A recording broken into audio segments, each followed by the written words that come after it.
The Assam Rifles on Monday carried out an air evacuation of 96 stranded people from Phaisenjang near the Indo-Myanmar border in Chandel district, Manipur. All 96 persons were rehabilitated at Assam Rifle Camp since the onset of clashes on 4 May 2023. The rescuees were evacuated with the help of Air Force Mi-17 helicopters.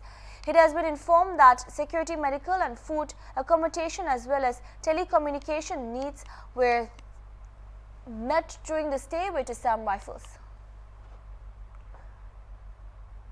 Ada diken